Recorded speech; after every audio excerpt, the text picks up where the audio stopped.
Hare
Hi.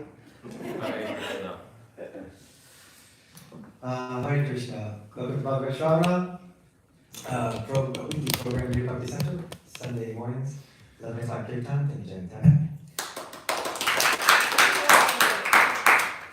11:30 class, 12:30 RT, 1 o'clock Prashadam. So let's get things started. When did you get to New York, Prabhu? What year? What year? 2008. January 2008. 2008, January, right at the beginning of the year 2008. Hare Krishna. Nice to see you.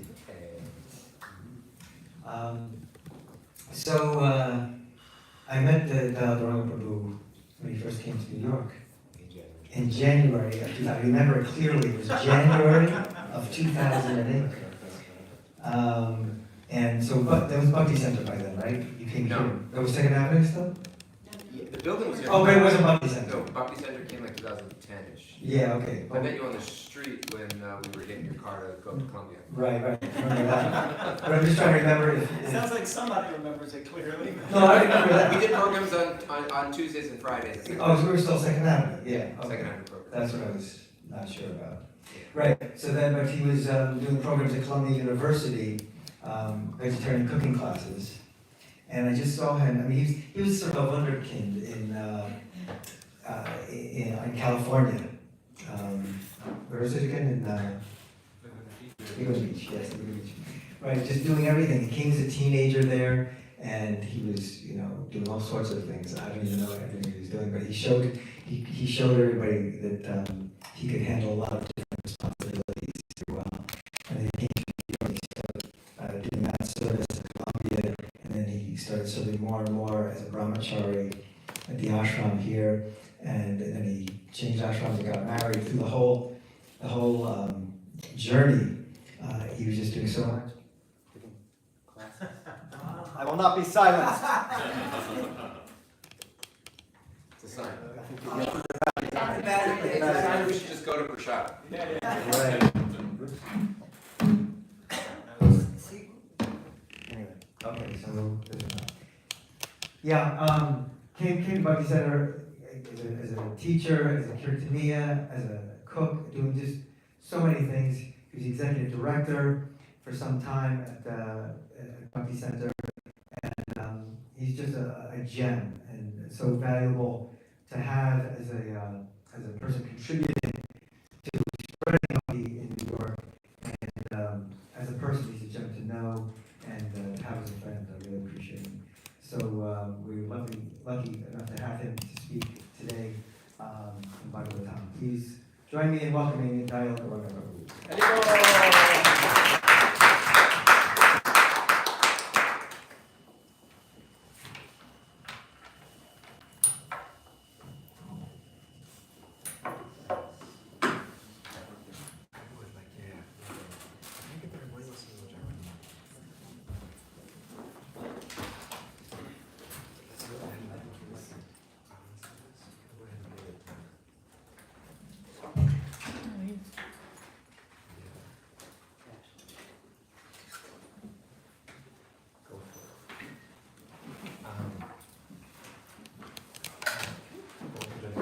So good to see you. The shining sun walking over the assembly.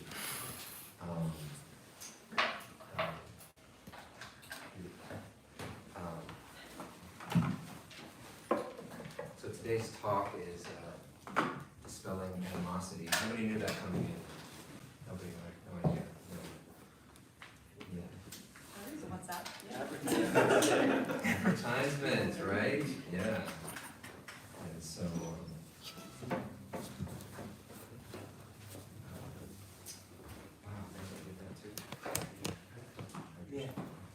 I decided that I would give this talk after some deep reflection and recognition of my conquering all animosity in my life.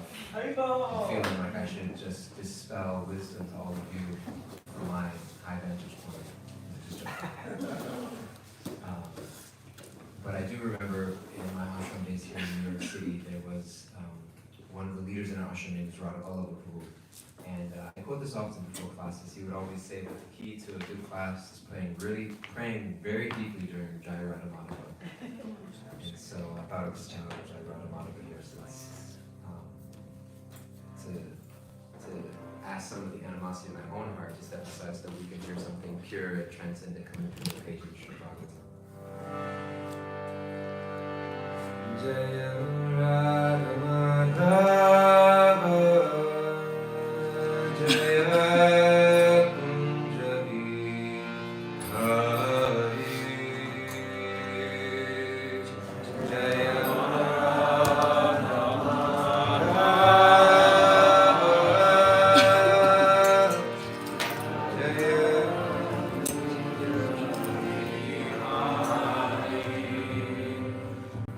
Jaya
Jai Radha Madhava as our Mangala Charan. And we can just 3 times together. Chant with me. Om Namo Bhagavate Vasudevaya. Om Namo Bhagavate Vasudevaya. Om Namo Bhagavate Vasudevaya. Thanking all of you for assembling here, all the wonderful devotees. Yadnath Prabhu, Bhakti, who's already had enough of my class, so I should get out of here. Anytime, Bhakti Devis, Jagannath Prabhu, all the wonderful devotees here, thank you so much for being here. Grateful.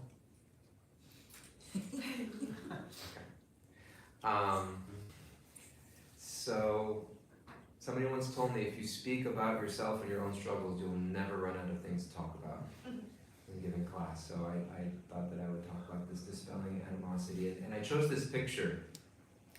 I love this picture.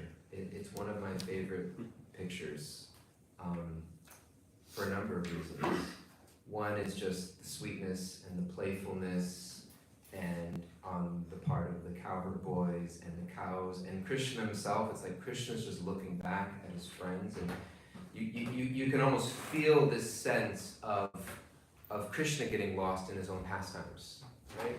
Krishna getting lost in his own pastimes and just not thinking that I'm God and these are my servants, but that these are just my friends. And so there's a sweetness to it. And there's another reason why this picture really appeals to me, is that I look at this picture and I just think, I would never fit in here. I would never fit in here. Because I would be somewhere, I'd be this cowboy way in the back thinking, why am I so back here? Why don't I get to be the one in the front? Right? And if I was the one in the front, I'd be thinking, why am I the cow that's over here? Why is this cow so close to Krishna? And I'd be trying to muscle my way up to the front, pushing people into the back, feeling bad about myself. Maybe I didn't do enough pious activities. Yeah, I'm a Gopa and all, but I'm not the Gopa who's closest to Krishna. I don't get that much association. And all of those feelings of doubts and insecurities that come up when we are conditioned souls in this world trying to practice our devotional service. Anybody ever feel that, or is it just me? Thank you for entertaining me and making me feel less alone. So we experience a variety of emotions in our Krishna consciousness. We are presented with this very high level of attainment of pure devotional service, and then yet we find ourselves in a space of a gap of where we are and where we would like to be, or where we think we're supposed to be, or where we should be, right? Balancing opposites. What I wanted to do today was just take 10-15 minutes. We've already spent 12 minutes. A few minutes just sort of kind of setting up the context, and then I wanted to spend the bulk of the class looking at a section of Srimad Bhagavatam that deals with the subject that we have, and then some space for some questions and answers. How many people were here for Keshav Swami's class at Bhagavad Sravana a few weeks ago, or a month ago? A few people weren't. He gave such a great class. And it sparked an inspiration for what I wanted to share today, because I thought some of the things that he mentioned were worth refreshing, so I wanted to share. And he shared a verse from Srimad Bhagavatam that I wanted to share with us from the 3rd canto, that I wanted to give credit to him and his inspiration and his genius that kind of triggered some of my thoughts and reflections. But the reason I have this slide of balancing opposites is because we, as practicing devotees in the material world, are a walking bundle of contradictions, right? We are a walking bundle of contradictions, and much of that contradiction exists internally, right? We have these conflicting parts of ourselves that want one thing and want another. I just want to rest today and take it easy. You can't rest and take it easy. You got to get on yourself. You got to do it. We have these contradictions in ourselves, or we want to act according to a certain principle. I'm so angry at that person. I shouldn't be angry at that person. I should be forgiving. There's a part of me that wants to forgive. There's a part of me that wants to hold on. There's a part of me that wants to get angry. There's a part that wants me to soothe, right? And there's all of these thoughts that go into our mind, and it creates. It's difficult for us to even really express it at times, because we feel like if everybody knew what was going on in my heart, Like, would I be allowed to come here? Right? Would I be allowed to go on the altar? Would I be allowed to do service? Would I be allowed to sit here right now? Like, really? And so we kind of put that all inside, but then it's like, well, where does it go and what do we do with that? And I wanted to start by, and I think Krishna acknowledges that in the Bhagavad Gita. We know that there's one of two verses that are repeated twice in all of Bhagavad Gita. And one of them is found in the very, very heart of the Bhagavad Gita, the exact middle of the Gita. The Gita has 18 chapters, so there's no middle chapter. So where's the middle? It's the last verse of the 9th chapter, right? Jagannath Prabhu, our resident scholar, last verse of 9th chapter Bhagavad Gita begins. Manmanabhava madbhakto madhyaji mamnaskuru, right? That's the verse. That's the verse. I don't know, so I'm looking for some help here. Krishna explains this: to think of me, to worship me, to become my devotee. And what's interesting about this explanation of devotion that's given in Gita is that we get very little, if any, direction about the specifics of how to practice bhakti in the Bhagavad Gita, or rather, what it looks like practically. We get principles. Always think of me, worship me, offer your obeisances to me. Satatam kirtayantamam, always chanting my glories, right? Dedicating your actions to me, right? Doesn't give us anything about what time to wake up, about which mantras to chant, how many of them. We don't get any of those specifics in Bhagavad Gita. Now, before you think I'm taking us all off a cliff and telling us that none of those things matter, I'm just letting us know that in the Gita we're given this framework of devotion, right? And when Krishna does give some indication about what that looks like, he describes it in the simplest of terms. Patram pushpam phalam tayam yome bhakti prayachati. A leaf, a flower, a fruit, or water. He keeps it very, very, very, very simple. Just a few verses before, he says 934 is 926, which is the Patram pushpam phalam tayam. And in between those two parts, where Krishna gives some little semblance of what bhakti could look like, a leaf, a flower, a fruit, a water, to the essence of Gita that Krishna repeats twice at the end of the 9th chapter and in the 18th chapter, he gives also this recognition of the bundling, walking bundle of contradictions that we are as devotees practicing bhakti in the material world. Where he says, Api che sudaracharo bhajate mam ananyava sadhur eva samantavya samyak davistohi saha. That even if one commits apiche, even if durachar, one commits, literally just means a bad action. Char means activity, like acharya, one who leads by example. Dura means bad, right? Like Duryodhana, literally means dirty fighter.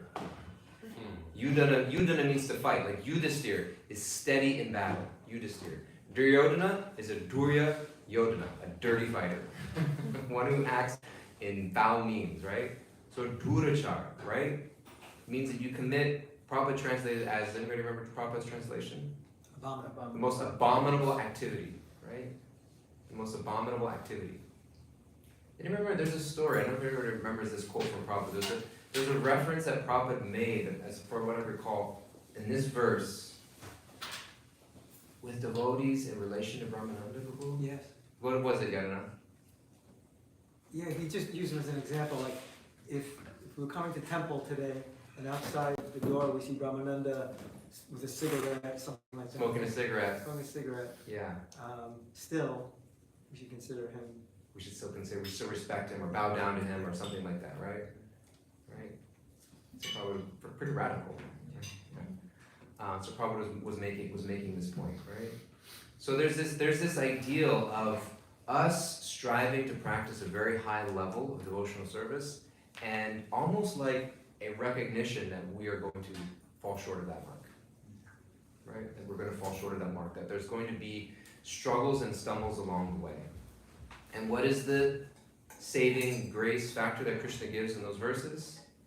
Samyak Gavasitohi Saha, the determination and sincerity of that devotee, right, is our qualifying factor. So that's kind of like the context that I wanted, and what that looks like. What that looks like. I wanted to read this verse from the Bhakti Rasamrita Sindhu. It's also found in the Madhya Lila Chaitanya Charitamrita.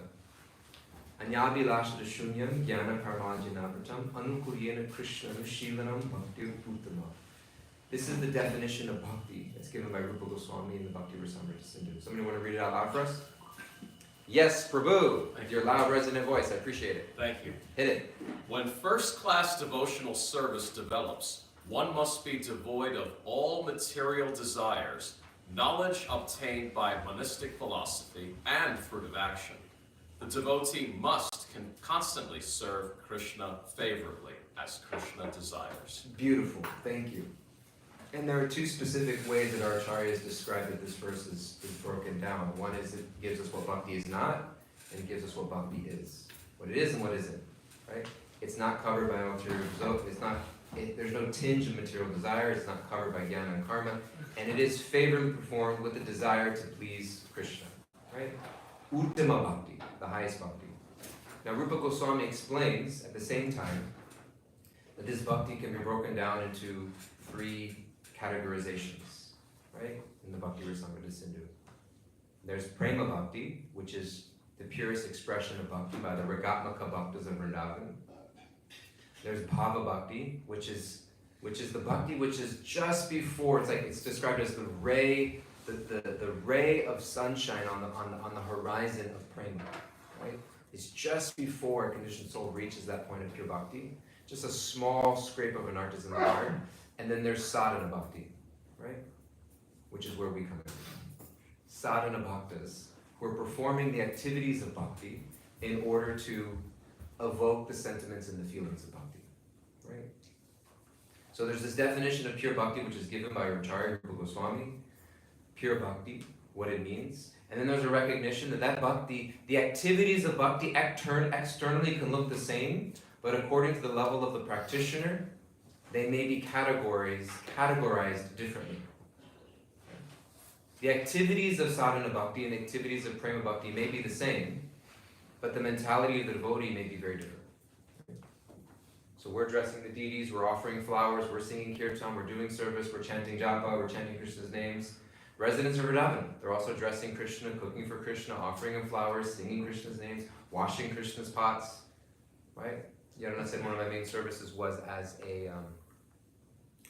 I was a cook. I used to manage the kitchen, and I was doing that in Laguna Beach, California. And he said, "What's your service, Prabhu?" I'm visiting Prabhupada disciple. I said, "Well, I cook and clean in the kitchen." And he said, "Wow, that's amazing." And he said, "The residents of Vrindavan do that too."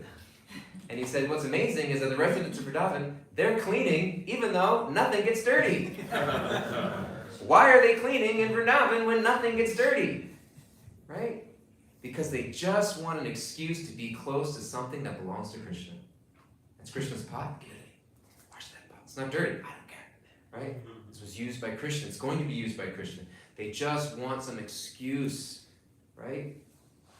There's that beautiful story of Srila Prabhupada and the old lady bringing the bucket of water from the river Jamuna in Vrindavan. Right? Heard that story? You might have heard it when I shared. There's a beautiful story when, of course, Prabhupada's disciples were young men and women in India at the time and all over the world, but in India specifically, and there was this old Brijbasi woman bringing a bucket of water from the Jamuna to some temple, and she was struggling, and it was a long walk, and it was a big bucket, it was heavy, and she had a hunchback, right? And the devotees like, let me do some service for this lady. And they went to get the bucket, and she started fighting them. Like this strength just came out of nowhere, and she was like wrestling the bucket out of their hands, being like, "No." And Prabhupada said, "Let her be. She thinks you're stealing her service. She doesn't want to let go of her service." It wasn't a practicality, right? They could have brought 10 more buckets of water in the time span that she brought one. But it was her ability, it was the way in which she was able to express and offer that sentiment of love. Right? So we find that in the simplest. One of the things I love about the stories that Radha Swami tells, and the heroes of when the journey home, whether it's Ganesham Baba or the leper lady that he met before he met devotees, is just these stories of like people that when he tells the story, like these are like saints, but they're nobodies at the same time, right? Nobody would know they exist if he didn't tell that story, and even then, they don't know that anybody knows they exist, right? Most of them are no longer with us. but this recognition of this sainthood that goes unrecognized, right? But Krishna doesn't not recognize that. Krishna does not recognize that. So we have this verse, this beautiful verse of Rupa Goswami, which is quoted in the Chaitanya Charitamrita, and Srila Prabhupada translates for us. And we understand that even within the realm of sadhana bhakti, the Bhagavatam explains to us that there are further divisions of the mentalities of devotees according to the modes of material nature. And this is where this balancing opposite comes in, where as we grow and mature as individual devotees and as a community, we are called to ever increasingly, ever expansively become able to hold space for the seeming contradictions we come across in ourselves and other devotees. We'll bewilder ourselves sometimes with the things we say or come out of our mouth. We even say things like, I don't know what got into me. I can't believe I said that. I can't believe he did that. That's so not like her, right? And when we come across those things, whether it become with ourselves, right? With friends and peers, with our students, if we have any, or with even our own teachers and shiksha gurus, we find these discrepancies. Why? Because we are sadhana bhaktas, striving towards a high ideal. And Krishna already gave us the warning, api chesu viracharo, bhajate mam ananya bhak. The durachar and the bhajate are right next to each other. And so we should see that also in our heart, the bhajate and the durachar, as long as we are practicing bhaktas in the material world, are going to be always butting up against each other. And how we respond to that defines us in many ways as a devotee and will open up a pathway towards development and coming closer to Krishna, or closing up our heart and turning further away. Burijan Prabhu gives this beautiful analogy. Like every time I recall it or read it or think of it, it just hits me. He says it in his Japa book, which is based on a lecture series that he gave about Japa, and he says that because he has a section about prajalpa, about and he talks about specifically gossip amongst devotees. I remember Vrindavan Vinodini did a class on gossip once, and she gave a definition of gossip that was was really powerful, and the first is it's hard to even think how can I even follow that, because we think gossip is oh, that person. So gossip is simply talking about someone when they're not present. It's that's not gossip. I have to talk about people, right? How was the program? It was good. I did not interact with anybody. It's but when we realize, when we recognize, okay, praising people when they're not present, etc. But this sense of talking about people when they're not present and the slippery slope. So he's getting to the sense, and he says anytime that there's and he says a loose gossip about devotees. He said the lotus flower of the heart contracts, right? And it was just I get that image, and it's just right? And he said the most dangerous kind is the kind of the loose kind where we're it's almost casual, right? Oh yeah, that person, oh that person, oh yeah, they're really going through it. It's and so there's a caution about that. So the Durachar and the Bhajata are right next to each other. So this definition. So this is where Keshav Swami, this beautiful verse that he shared with us a couple weeks ago. This is from the third canto of Srimad Bhagavatam that I wanted to share. Shri Bhagavan Uvacha Bhakti Yoga Bhabuvidho Marge Bhamani Bhavyate Svabhava Guna Margena Pumsam Bhavo Vividyate. This is the section of Kapila Muni, Kapila Dev, speaking to his mother, Devahuti. Somebody like to read this out loud for us, please? Manohar Prabhu, hit it. Lord Kapila, the personality of Godhead, replied, O noble lady, there are multifarious paths of devotional service in terms of the different qualities of the executor.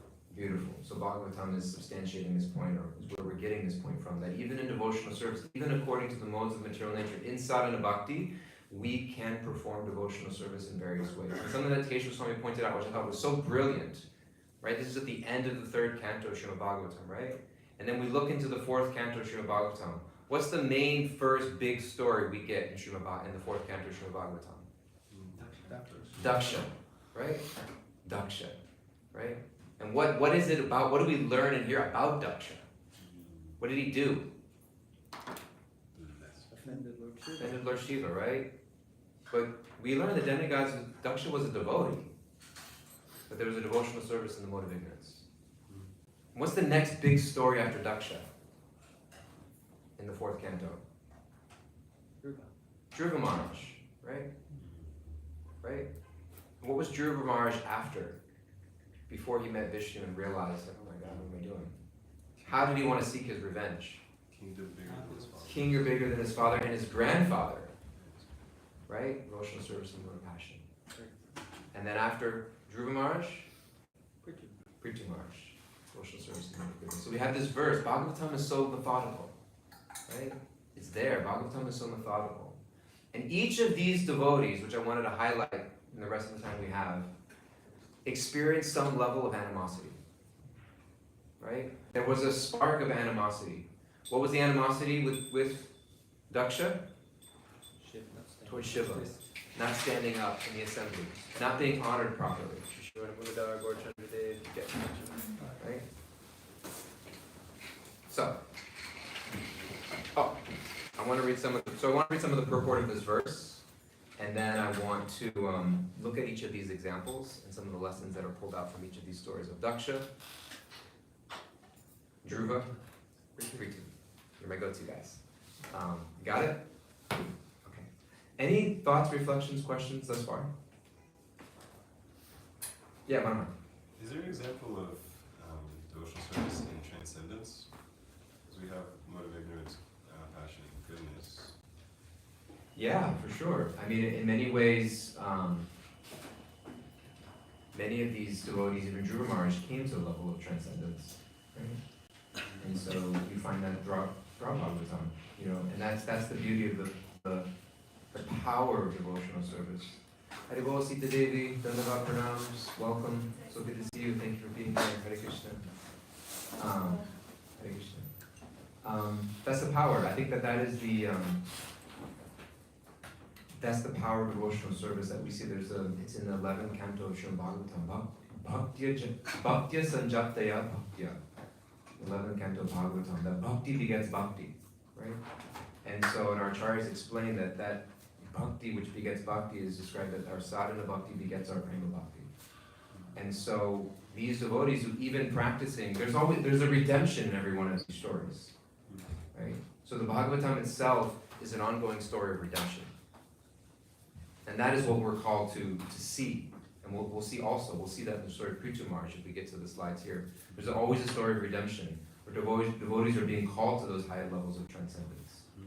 Some devotees are there from the beginning. Prahlad Maharaj, Ambarish Maharaj, right? We never see them losing their cool, right? Some people, it's more of a story of redemption. Gajendra, Dhruva, even Daksha has some redemption, right? Indra, poor Indra, he's just like the scapegoat of Bhagavatam, like again and again and again and again. Sometimes in the same canto, it's like, weren't you just humiliated and just give all your prayers, right? So yeah, there's a lot of that for sure. And then we see most of that in the 10th canto of Bhagavatam, for sure, in the stories of the residents of Vrindavan, which is what makes the 10th canto so sweet and beautiful. And then of course Chaitanya Mahaprabhu himself came to demonstrate that as a devotee. Prabhu, yes. Were you going to say something? Yeah, please. I just had a comment. Yeah, thank you.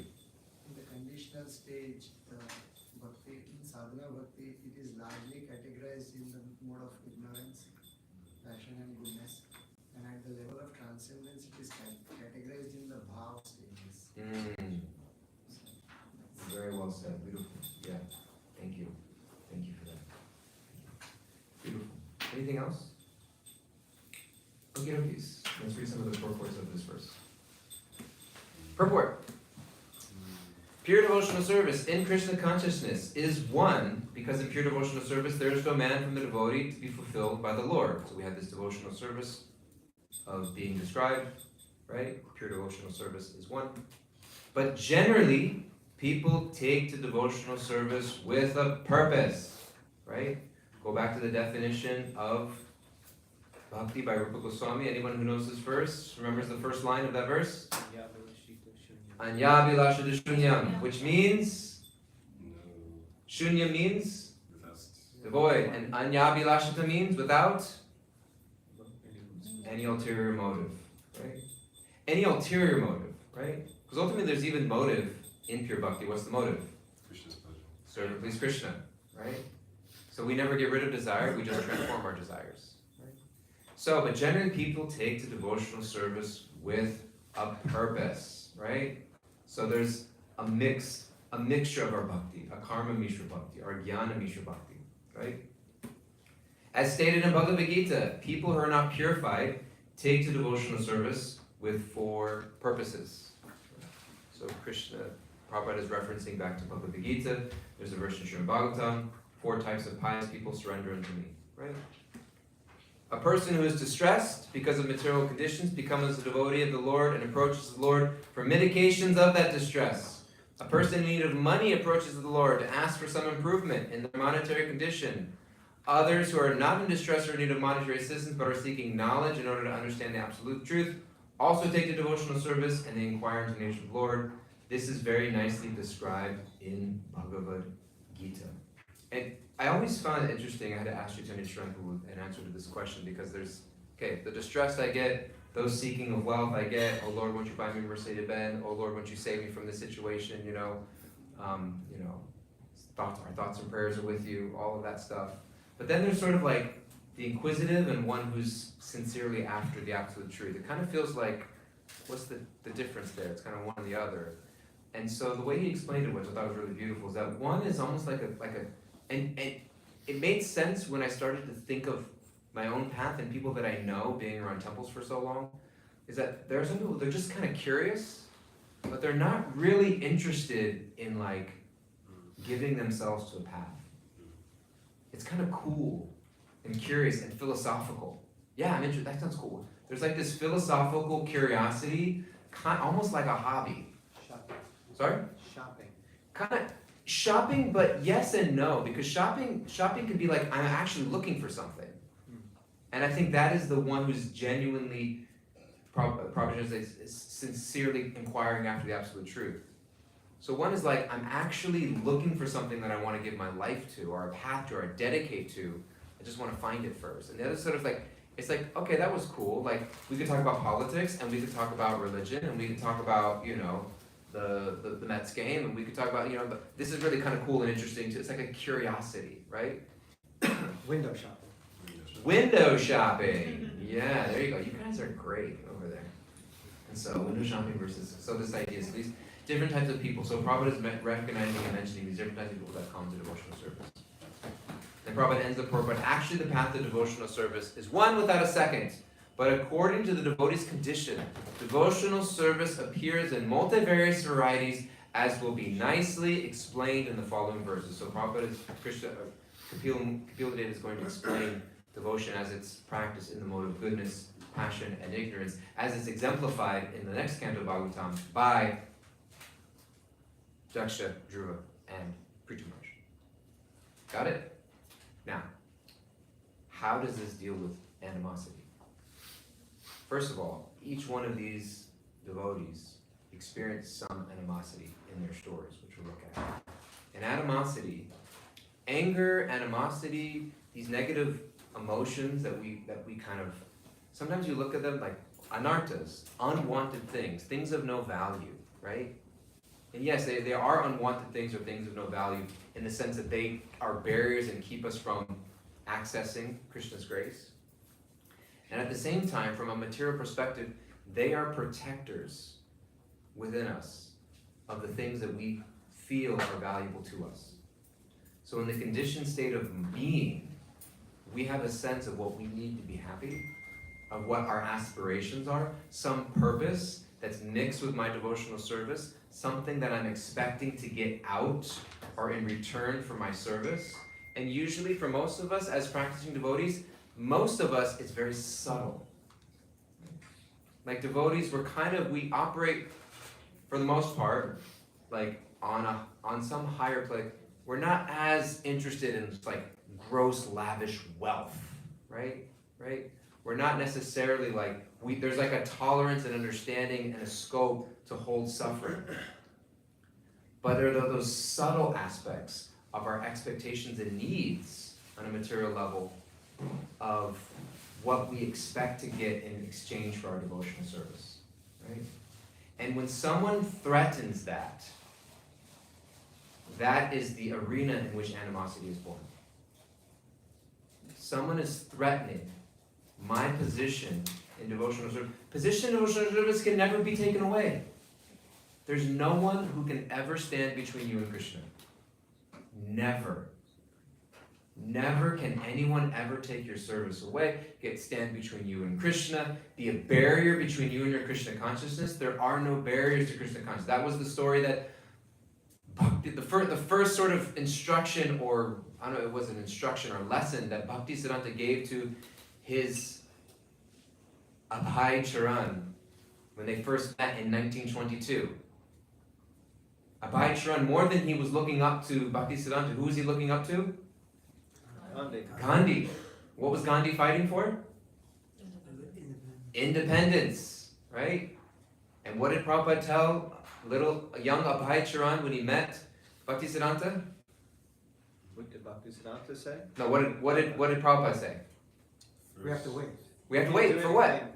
Because we're subjugated. How can we fight for spiritual liberation when we're a subjugated nation? And what did Bhaktisiddhanta Saraswati say? There is no impediment. There's no impediment to bhakti. Sally forth. I don't know what the Sanskrit translation it was, but that's how I translate it. Sally forth, right? Bhaktisiddhanta vacha, sally forth abhay charan. And so, right? There's no impediment, right? There's no impediment. Rabindranath Sarupa, who gives such a beautiful, he has, he has these beautiful series of lectures, and one of them he talks about, he goes through a history of ISKCON, right? And you were talking about like the good old days, right? And he's like, they weren't all good, like there was always stuff going on in the material world. And he talks about the various challenges and things that have happened in our movement, and at the very end of it, he kind of ends with this point, like, at the end of the day, no one can stand in the way of your devotion to Krishna. No one can ever do that, right? But yet, when we want something more or other than just pure devotion to Krishna, people can stand in the way of that, for sure. People can stand in the way of our ulterior motives. When we're not anyabhilashita, all those, what's the word? Anya abhilashita, so our abhilashitas, is that what it is? Abhilashita means motive? I'm trying to break up a word, I'm not a Sanskrit scholar. Yeah, desires. Desires. People can stand in the way of those desires. Hankerings. Hankerings. Hankerings, right? Our hankerings. And that's where we come up against our animosity. And each of these devotees, Daksha, Prithu, or Dhruva and Prithu, demonstrate in the mode of ignorance, passion, and goodness how they responded to these animosities. And they're meant to be road marks for us to recognize in our life, in our effort, so that we can grow in our maturity to hold space and not fall in those pitfalls. Making sense so far? Questions, comments, reflections? Okay. Daksha, Krishna, yes, Prabhu, please. Just wanted to make a comment on Jigyasu. It's not exactly like window shopping, because Jigyasu is referred to people who are very curious in wanting to learn. Very curious and wanting to learn. So that is specifically what the word Jigyasu means. It's not a curiosity like what's the news today. Yeah. It's not exactly like that. Yeah. So they are very devoted to knowledge. To itself, learning. to the learning process. But they may not be committed to the whole application. It's like a scientist discovering something. Like for example, someone discovers the light, but the whole application of Yes. how the light can be done, it's a kind of a jnani, something like that. So Yeah. jnanis are categorized as Brahman, those who are either pursue Brahman, Paramatma or Bhagavan path. So they are ascertained with the knowledge and now they want to take it more deeper. Want to apply it. That's the difference, technically the difference between Jigyasu and Jnani. Just Yeah. No, it's beautiful. No, thank you. Yeah, It's exactly. not exactly like a frivolous kind of a thing. Yeah, well said, beautiful. And I think that very much aligns with what Chaitanya Charanpur was trying to explain also when I asked him, is that exactly what you're saying, that it's a dedication to knowledge, right? As you were saying, a curiosity to learn, and one who sincerely, after the absolute truth, is willing to take that knowledge and apply it towards one of those three aspects of absolute truth, Brahman, Karma, and Bhagavan. Yeah, so there's the learning and then there's the application. Yeah, thank you. Okay, Daksha curses Shiva, right? So what I thought I would do is I would read some of the key verses from this section, look at the sort of the lesson and application, and then we'll end with another verse of Bhagavatam, and then we can close. Okay, Canto 4, we only have a few minutes. Canto 4, Chapter 2. This is Daksha speaking. This is Daksha speaking to Shiva after he was offended. Shiva has spoiled the name and fame of the governors of the universe and has polluted the path of gentle manners. Because he is shameless, he does not know how to act. Right? Just a hint of animosity. That's a little bit. He has already accepted himself as my subordinate by marrying my daughter in the presence of fire and brahmanas. He has married my daughter, who is equal to Gayatri and has pretended to be just like an honest person. So Daksha is the father-in-law of Shiva, technically. He has eyes like a monkey's, yet he has married my daughter, whose eyes are just like those of a deer cub. Nevertheless, he did not stand up to receive me, nor did he think it fit to welcome me with sweet words. I had no desire to give my daughter to this person, right? This person. Sometimes you refer to somebody, but like in a very pejorative sense, this person, right? Yeah. What do you know, Prabhu? Right? Like a very, very honorific title. Like, yeah, thanks, Prabhu. Right? Like, okay. This person, right?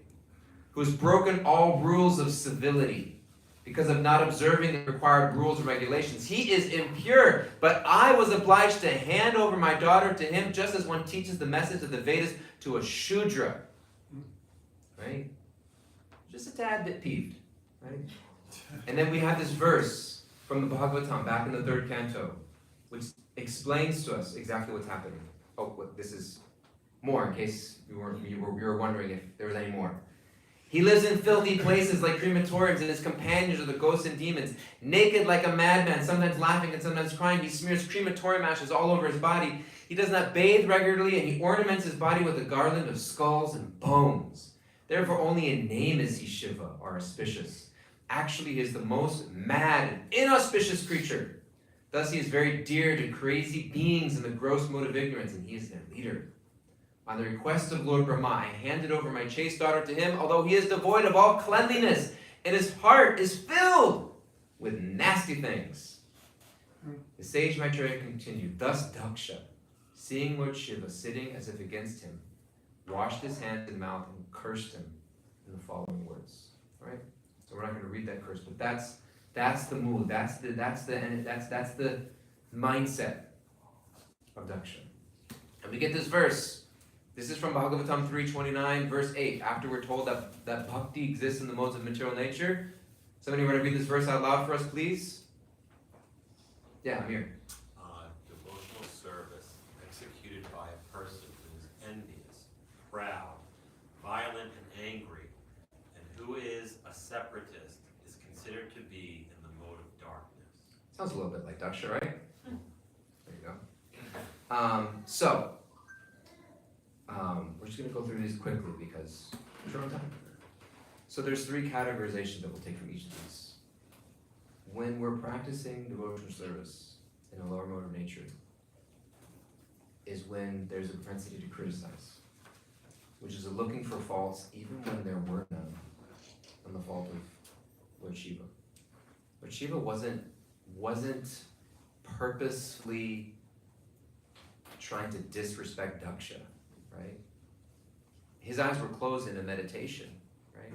He technically is his senior. He was in a moment of reverence towards his own meditation, right? And yet Daksha became so threatened that he felt the need to look for faults even when there were none. to criticize, and to minimize, right? Devotional service or any action in the mode of ignorance feels a need to put people in a subordinate position. So there was a criticism, and actually, you're lower than me. What year did you join this movement, Prabhu? Right? How many years have you been in this group? Where we find ways to minimize and put people below us, right? In order to disguise or cover up his own anarthas. Right? Before he speaks, he says, "Hear me, my dear friends. I speak not out of envy, but only out of truth." Right? Prabhupada would say that, right? When you catch somebody stealing and when a thief is in the house and you say, "Who's there?" And they say, "Not a thief." Right? So there was this propensity to criticize and look for faults. This need to minimize and put others down in a lower position. And this frantic effort to disguise my own anarthas by presenting myself as something other than what I want people to see or present. Right? As daksha in the mode of ignorance. Questions, comments, reflections on that part? No. Can we get to the goodness part? Yeah, we're low on time over there. And we got 2 more old stories to go. So, Dhruva desires a kingdom. Dhruva desires. I've never seen this picture before. It's really beautiful. Dhruva meditating, right? And ultimately, when Vishnu appeared to him, he had a moment of reflection and redemption of like, what was I doing? But originally, he had this. So I think what I'm going to do is I'm just going to read. There's the verses of Dhruva Maharaj, and then there's the verse of the Bhagavatam that describes the mode of passion. So this is Dhruva Maharaj. My dear Lord, this is Dhruva Maharaj actually speaking to Narada Muni, when Narada Muni was trying to tell him to just like give it up and go home. He said, "I am very impudent for not accepting your instructions to go home and let it go. But this is not my fault. It is due to my having been born in a Kshatriya family. My stepmother Suruchi has pierced my heart with her harsh words. Therefore your valuable instruction does not stand in my heart. O learned Brahmin, I want to occupy a position more exalted than any yet achieved within the 3 worlds by anyone, even by my father and grandfather. If you will oblige, kindly advise me of an honest path to follow, by which I can achieve the goal of my life." Goal of my life not being pure devotional service, but goal of my life to have some ulterior motive. Mode of passion. Somebody want to read this out loud for us so everyone can hear? Yeah, please. The worship of deities in the temple by a separatist with a motive for material enjoyment, fame, and opulence is devotion in the mode of passion. Beautiful. And the 3 things, I'll just skip to them. In the mode of passion, there's a yearning to acquire position, to put ourselves above others. So the mode of ignorance is just, it's destruction, right? Ignorance is categorized by destruction, right? Shiva is the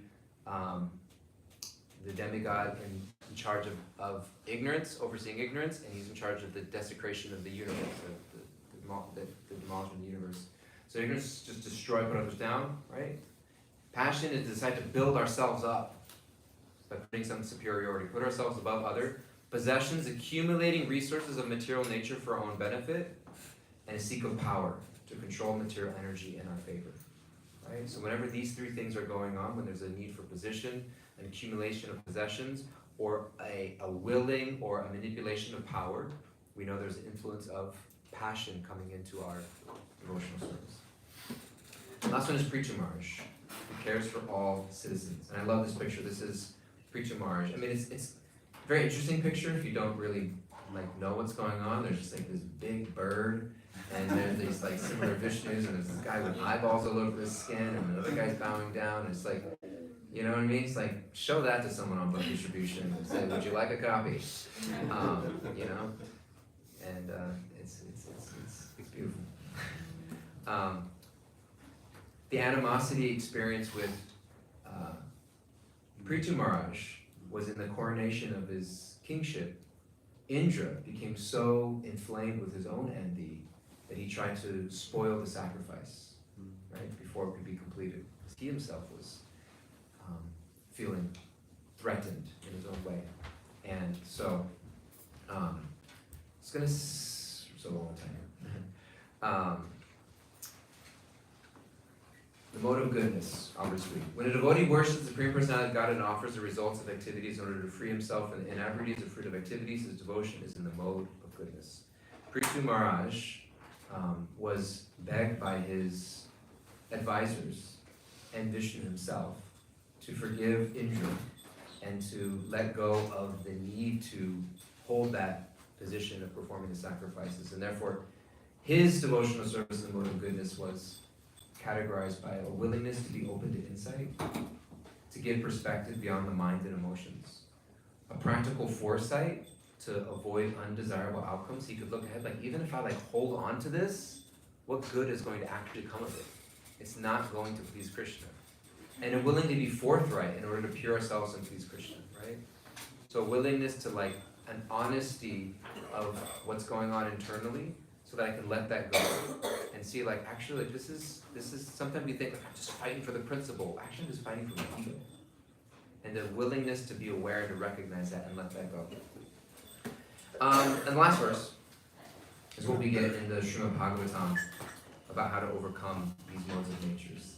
The manifestation of unadulterated devotional service is exhibited when one mind is at once attracted to hearing the transcendental name and qualities of the Supreme Personality of Godhead who is residing in everyone's heart. Just as the water of the Ganges flows naturally down towards the ocean, such devotional ecstasy, uninterrupted by any material condition, flows towards the Supreme Lord. So the Shravanam, Kirtanam, Smaranam of Krishna's names, pastimes, qualities in the association of devotees is always our remedy.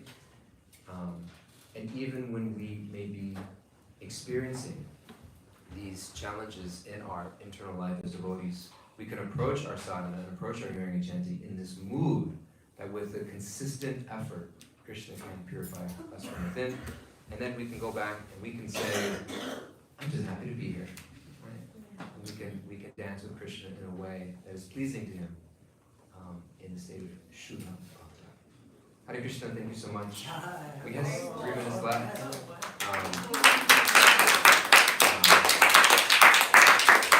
If there's any questions, or please. No. Will you go back a few slides? Just that one. Yeah. I just wanted to see. Sure. Yes, Prabhu. So you began the class with saying we human beings are like walking bundles of contradictions. Very beautiful. I liked it. Yeah. Have you? So how do we put this in perspective? That if I'm a sadhana bhakta, I'm performing sadhana bhakti and I'm a bundle of contradictions. So is it that everyone has to shuffle through the stages of doing devotional service in goodness, passion, and ignorance because we are contradictions? Yeah. Well, have you thought about it? Not sure. I'll just say what's coming to my mind right now. And again, it's coming from Ravindra Sarupabu in his beautiful series Cure of Souls, where he talks about Bhakti Siddhanta,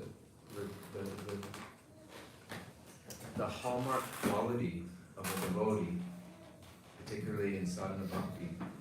The Bengali word, from what I understand, again, I'm not a scholar, is not charlatan, but charlatan, meaning honesty or straightforwardness. So we're walking bundles of contradictions, but not so much so if we are willing to be honest with each other. Right? The contradiction comes when I feel like I have to be something that I'm not, in order to put up some front, in order to be accepted in a community, to feel good about myself, whatever it might be.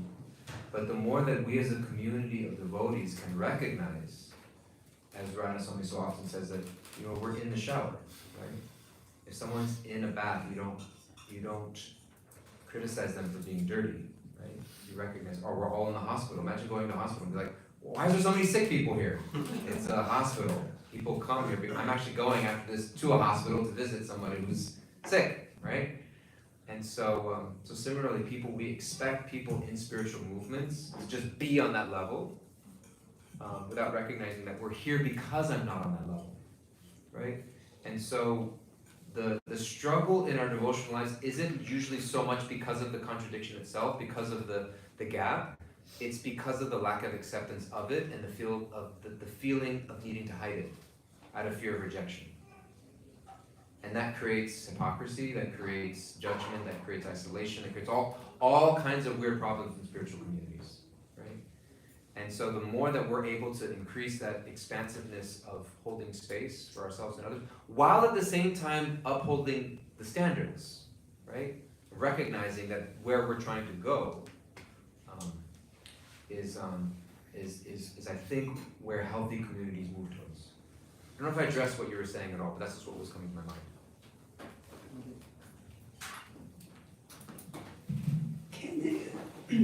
Can you speak about the Vedic tradition of forgiveness? Like, how do you forgive when you're feeling animosity? That's a great one. I just wanted to also just on that point that you're saying, Rupa Goswami gives the nectar of instruction, the Dati Pratikiri Grinati, Guyam Akyati Prichati. And Guyam means what? How does Prabhupada often translate this word Guyam? When Krishna says the word Guyam in the Bhagavad Gita, secret. So loving exchange of devotee is, tell me your secrets.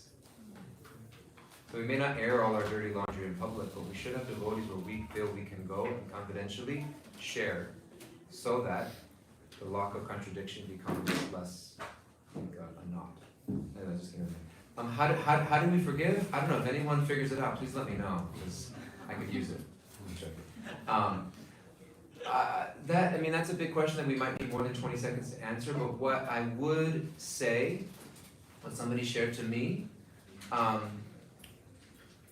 it's like forgiveness is a holding on, right? And as long as there's not something greater that we can focus our energy on, we have no reason to let go, right? And so if you're focusing on letting go without focusing on what I'm trying to hold on to, what I'm losing by holding on to this, it becomes very difficult, right? So there has to be some higher shift in our focus in order for us to actually let go and heal from what's there. That's a short answer. Yeah. Thank you. Like, do you mean like Krishna will be pleased if I let this go, that kind of thing? Not that Krishna will please, I'll be happier, like, there's nothing for me here, right? Like there's actually something, sorry, Diana, but like if you're a child, like playing with like something, it's like, I've got something better. That kind of thing, more. Thank you. One more time for Gauranga. We have RT now, right? So we're clearing the chairs and cushions. Thank you very much.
Om Vishnu Pad, Om Vishnu Pad, by grace.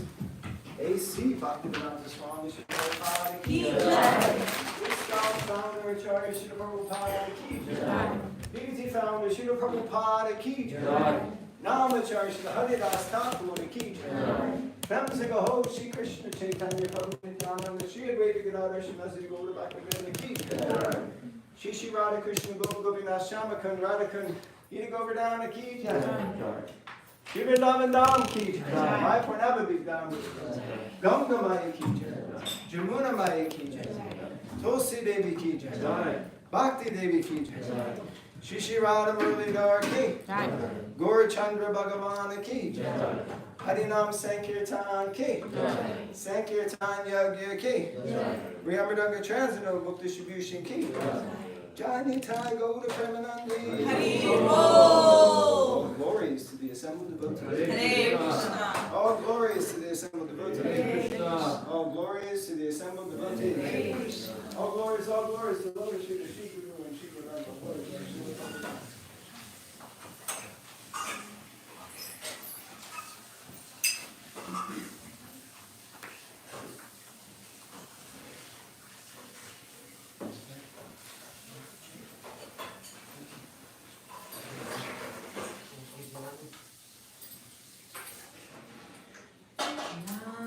Namaste Narasimhaya.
Sharanam Prabhade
Bhagavata Sravana happens every Sunday morning. Start with kirtan at 11 o'clock, then class at 11:30 to 12:30, RT, and more kirtan like we just experienced, and prashadam. We have an Ekadasi, vegan Ekadasi feast for you today. Before we get to that, just a couple brief announcements. It's festival season once again. Kartik starts, the holy month of Kartik begins on Thursday. It's coming Thursday. It's always, a lot of devotees like to make vows internally, just things that they want to accomplish for these 30 days that constitute Kartik. So it's they meditate on that and see what you want to add to your practice or what you want to remove from your daily activities or tendencies that you want to overcome. Kartik's a great time to begin to try to do that. So on the first day of Kartik, which is next Thursday, October 17th, there's a festival here at 6:30. It's the appearance of Gaurachandra Bhagavan. Gaurachandra Bhagavan ki jai. So that starts at 6:30. There'll be Gaur Arti. There'll be a talk by Ananta Govinda Prabhu, then Damodarastakam, and Prashadam at 9 o'clock. That same, if we're starting the weekend a little early on that Thursday, that same weekend on Saturday at 4 o'clock is the boat festival, Shri Radha Muralidhar Boat Festival. And it's going to be, this is the first time, right, for boat festival here. And that's at 4 o'clock is kirtan. There'll be a talk at 4:30. At 5:30 there's kirtan and Loka Vihar. 6:30 Gaur Arti. 6:45 Damodarastakam and Prashadam at 7. So nice tight 2-hour festival, but it's bound to be glorious. Please try to make it. On Friday, November 1st at 5 o'clock is Diwali festival. It's always a really grand festival here celebrating Diwali. Often the press comes to cover it here. It's a great time. That's traditional Indian music, dance performances, food stalls, Indian street food and drinks. There's a henna stall, face painting, a photo booth, a lot of stuff going on. So Thursday the 17th, Saturday the 19th, and then Friday the 1st. A lot of stuff going on here at Bhakti Center. Next week at Bhagavata Sravana, our own Jani Chai Baba Bhakti Prabhus will be giving class. All right? Once again, thanks for being here. Please go take prashadam, Ekadasi prashadam. Have a great day. And and I'm being reminded that at 2 o'clock today, they meet every Sunday for Soul Spot. It's at 2 o'clock. You meet up in front of the building. Hurry up over to Washington Square, Washington Square Park, and then over there. What happens? Because I can never go. We distribute books and chant on the names. Okay, all right. So more hurry down there, book distribution and chanting. So if you could do that, please be in front of the building at 2 o'clock. How long does it last for? 2 till 4, but you can stay as long as you like. 2 till 4, you can stay as long as you like. Okay. Hare Krishna. Hare Krishna.